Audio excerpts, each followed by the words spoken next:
our very first guest here at Mainframe Comic-Con. You know him as Agent Coulson from Marvel's Agents of S.H.I.E.L.D., the Avengers guys. He is an accomplished screenwriter, director, producer, the one and the only. There he is, Mr. Clark Gregg. Clark, how you doing? I'm good. How are you? Your audio. We are doing phenomenal. Congratulations, by the way, on being the first guest here at Mainframe Comic-Con. It's a big deal. I'm honored to be here. Looks like I just lost my feed. But I'm here to say that. Clark, thank you for taking the time. So what have you been up to in this whole pandemic? Well, I mean, the short answer is not a hell of a lot. The lockdown was kind of sudden, and it's, something I certainly respect and something we got to do. So I've just been, catching up on some reading and some writing. For a while, I need to exercise in the mornings or else I get insane by about 2:00, just mentally. So at first I took up surfing not too long ago. So I was going out and hitting the ocean, which was really effective. They shut that down. I practiced Brazilian Jiu-Jitsu. That's another great stress reliever. Can't do that. Too much close contact. We're doing some Zoom classes. Not the same. And so then I started riding a bike and seeing my family, walking the dogs, bike rides, watching a little bit of news, but I have to keep it, within the sanity threshold, and working on whatever projects might be next after the final season of Agents of S.H.I.E.L.D. airs in May. Well, we're definitely going to get into Agents of S.H.I.E.L.D. here in just a second. I want to kind of wind back the clock just a little bit, talk about a little bit some of your earlier work, guys. One of your earliest writing projects is really one of my all-time favorite psychological thrillers is the movie What Lies Beneath.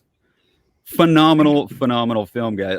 What can you tell us about your experience writing that film, one of your earlier writing projects, working with Harrison Ford, Michelle Pfeiffer? Yeah, I worked a lot in the theater at the Atlantic Theater Company right out of college, did about 10 years of that in New York, and then started to spend some time in LA looking to work more in film and TV, and nobody was biting at first. So I started working, started writing. I didn't want to sit around doing nothing. That's not really me. So I started writing some stuff, and an amazing executive who's done amazing stuff since, like The Hunger Games and a lot of stuff. Nina Jacobson was at DreamWorks, and she said, look, I like your weird indie that you wrote, but I'm interested in this ghost thriller idea that we have. It's like a one-sentence idea. And she told me the idea, and I was driving across country, and by Nebraska, I had a few ideas. And I just got really lucky because the amazing Robert Zemeckis walked in a couple of days after I turned in that draft and said, I'm looking for a psychological thriller. And next thing you know, I was meeting with him, and he became kind of an amazing mentor and really helped me work on the script for 8 or 9 months. And then he did this incredible thing where he shot the first half of Castaway with Tom Hanks.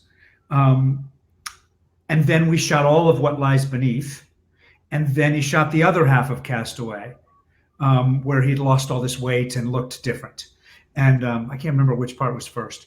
And at the beginnings of the Castaway, we talked about how the professor, Norman, should be someone that no one would ever suspect of doing anything wrong. And so, anyone who's not a Harrison Ford fan, I don't fully understand. But so he sent it to Harrison, and Harrison was, yeah, let's do this. I love this. And Michelle came along very soon after. They were both so incredible and kind, and so was Zemeckis, who kept me around during the whole production in Vermont. I had written it. I'd done theater with Atlantic in Burlington, Vermont for many summers, and I'd written it with that town in mind. And they called me. I never told them. And Steve Stark, Robert's production head, said, I think we might shoot it in Burlington, Vermont. So already there was some kind of weird psychic energy going on, and it was just an incredible experience. And I've been friends with Harrison ever since, and Michelle whenever I see her.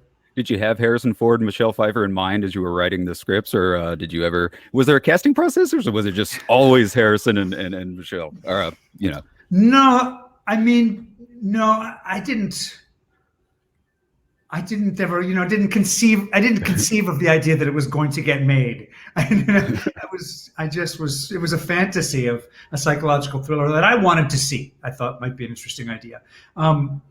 so I was kind of taken by surprise by all of it. I didn't dream that big, but fortunately, Robert Zemeckis is Robert Zemeckis, and he can dream that big, and he lined them up, and then there was casting of the other roles, and I just watched and learned. That's a beautiful movie. If you guys haven't seen What Lies Beneath, it's an absolute classic of the 1990s. I mean, your acting career spans over like 3 decades, roles in daytime soaps, Young Indiana Jones Chronicles, The Usual Suspects. A lot of people forget that you're in The Usual Suspects, Clear and Present Danger.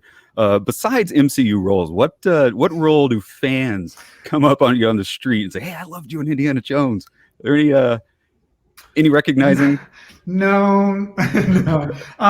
Well, you're talking about things where I got, hey, do you want to do 2 days of this? And I'd say, yeah. And especially, I love the script of Usual Suspects, and I really liked they were Chris McQuarrie and Bryan Singer were these young guys with this amazing project, and they were also kind of new in town. And we talked about a couple of roles. I ended up really cool people got the really good roles, and I ended up, the surgeon guy who got to talk to the burned up guy, and that was cool. I'm proud to be part of that. So those were all kind of just, hey, I got a day on something, and I was happy to do it in LA. And but then the gigs that people come up to me, and I'm always surprised. I would say, I did 2 episodes of Sports Night, Aaron Sorkin's show. Yeah. At the end of that show, where I played this mysterious billionaire who buys the network, and maybe I'm imagining this, but I have a relationship with Aaron Sorkin that goes back a long time. And I feel like he was saying that if the show went one more season, this guy, Calvin Traeger, was going to be around. There's an astonishing number of Calvin Traeger recognizers out there. I did 1 episode, like most actors in New York, of Sex in the City. And you were in Sex in the City. That's right. I was a pathological, I was a liar on a speed date who claimed to be a doctor. But Miranda was lying too. Whatever. I'm not going to get into it. Those are the main things that people come up. And New Adventures of Old Christina, sitcom I did with Julia Louis-Dreyfus a lot. It has its fans. Well, I mean, people remember you from all over your vast 3 decades of work. I want to talk obviously a little bit about the MCU. I mean, in 2008, your first appearance in the MCU, Agent Phil Coulson in the first Iron Man movie. Something fans, I don't think, give Coulson quite enough credit for is that even before that famous Nick Fury post-credit sequence when he announces the Avengers Initiative, you were actually the first person to tease that larger Avengers world when you uttered the word strategic homeland intervention enforcement. Intervention enforcement logistics still know it. See, I've never written it down. You know it. 90% of S.H.I.E.L.D. agents can't say that. When you first read that script in Iron Man, I mean, did you did that line have any impact on you? Do you have any idea the doors it would open up, not only just in the Avengers world, but in the entire film industry? No, because that wasn't in there. It was very much. I loved a few comics when I was a kid: Warlock, Iron Man, Iron Fist, especially. And so when I heard they were doing that and I saw the cast they put together, I was so excited to go see it. And then I got a call that Jon Favreau, my neighbor from a couple blocks away, that there was a role of an agent. And I don't think he had a name. He didn't even have a first name, Agent. Maybe he did. But he, and it didn't, I don't know, there was a couple, maybe two scenes, not much, a couple of lines, but I didn't care. And I signed up for it. I was thrilled. I was sure I was going to be cut out with that amazing cast of actors. But then as it went along, they seemed to have a need for this guy, and they liked the kind of snarky repartee. They liked watching Tony Stark basically verbally beat him up. And then as it went along, they kind of gave him more and more stuff to do, including one day this piece of dialogue that said strategic homeland, etc. And I went, wait a minute. Am I S.H.I.E.L.D.? Because up till then, he was just kind of like this knucklehead bureaucrat from a mysterious agency. And then they made it this whole other thing where, that's his cover. He actually is a lot more knowledgeable and potent than he might seem. And I mean, to this day, I think about that experience and I almost die of geekiness. And then at the end of it, Pepper Potts is saying, "Thank you, Agent Coulson." I was like, I got a name. Well, fanboys in the audience in the theaters just went nuts when you said Strategic Homeland Intervention Enforcement and Logistics Division. We all lost their minds because we knew what that meant. The Coulson snowball kept rolling down the hill in Iron Man 2 when you were sitting down with I believe Tony Stark. You're in Tony Stark's lab, and you said, Nick Fury wants to send me out to New Mexico. Nobody knew what that meant at the time, that it meant, oh, God, he's going to go to New Mexico. Me. Really? You didn't know you were going to go get Thor's hammer? You didn't realize that tied into the next Thor movie at all? No. That scene, a lot of those scenes, there's the Robert magic. Sometimes you're not sure what you're going to hear. There's a lot of beautiful improv. I think that's one of the great things that made. He is like Tony Stark. He's not going to stick too closely to the rules, but which makes it a thrilling experience to act with. But definitely, I wasn't quite sure what was coming at me. And then at a certain point, I think Lou D'Esposito, the great Marvel exec, stepped in and said, "Oh no," he said, "Okay, so they're gonna. So tell him you got to go. Tell him you got to go this time." I was like, "Oh, I don't want to go. Where do I got to go?" He said, "This was in Iron Man 2, right?" So he said, "You tell him you got to go to New Mexico." I said, "Oh, okay." Okay, and they're like, "Okay, we're rolling." And I was like, "Okay, I'm sorry, I got to go to New Mexico." And he says, "Lands of Enchantment." And I was like, "Yeah, okay, good, that was good." Damn it, he came up with a really good one. I was like, I didn't have a good one back. Finally, afterwards, I went over to Lou and I said, "What's I should know this. Just my character would know this. What's in New Mexico?" He goes, "Oh, Thor. Thor's in New Mexico. You can go find Thor's hammer. Did nobody tell you this?" After you shot the scene? Yeah, after we know in the middle of the scene. Wow. Yeah. Well, we got a lot of questions in the comment section. I want to see if we can field some Q&A from the audience. Lords of the Lawn Box asks, how emotional was filming the last season of Agents of S.H.I.E.L.D.? And I do want to talk a little bit about Agents of S.H.I.E.L.D., but how emotional was that last season? It was very emotional. Now, to be honest, we had a very strange situation with Agents of S.H.I.E.L.D., which was, life imitated art from the get-go, and that we had a guy who was dead, Clark, coming back and with a new team, some of whom were experienced and some of whom weren't, and we became a family, and it became a show about family, and we got very close, a lot of us, and so we went on this ride, but we also never knew when our family was going to be broken up, and at every season we wouldn't know until we'd find out. Yep, they're bringing us back again. Oh, they're bringing us back again. And finally, we were pretty clear that the end of season 5 was going to be it. And the end of season 5 was Phil Coulson is not going to make it. He's going to Tahiti to end his days. He's dying. And the showrunners were pretty clear, like, no, yeah, this is the real thing. I was like, oh, okay. God, this breaks my heart. This guy breaks my heart every couple of years. He breaks my heart. And and so the final episode was called The End, and we had this very tearful goodbye, both on the show and in real life. And then it was over, and then we got a call saying we actually want to do 2 more 13-episode seasons. And so I was this other guy who was quite evil until he wasn't, and then this new season coming up. So we had 2 more seasons over this shot in the space of about a year, and we were almost goodbye'd out by then. But now, I don't know. I have to admit, I was at a car parade social distancing birthday party for Chloe Bennett with Elizabeth Henstridge and Jeff Ward and some people the other day. So we're all still very close. Well, Tina Marie asked in the comment section, Clark, can you describe season 7's Felinda in 3 words? Tough Tough boy, that's a question, tricky Tina. one. Lots of baggage. There it is. Man, we got so many people in the audience. I want to ask one last question for myself. In season 6, you played Sarge, much darker version of Agent Coulson. What was it like bringing that darker side of the character, actually getting to fight some people that your co-stars getting? What was that experience like, kind of flipping the script on the personality of Coulson? Boy, it was really fun. It was really fun to be this kind of mysterious bad guy who's murderous and has nothing to give that might be bad. I don't know what to say. I have my language hasn't gotten better in quarantine. It was really freeing. Coulson is always walking a very careful moral line while having to do very practical, ruthless things. This guy's just about the ruthless because he had a bigger purpose in mind that was kind of surprising, a lot of secrets. And it was interesting to be at odds with, it was a very different Felinda. She was shooting me a lot. To be at odds with all the people that I had worked so closely with.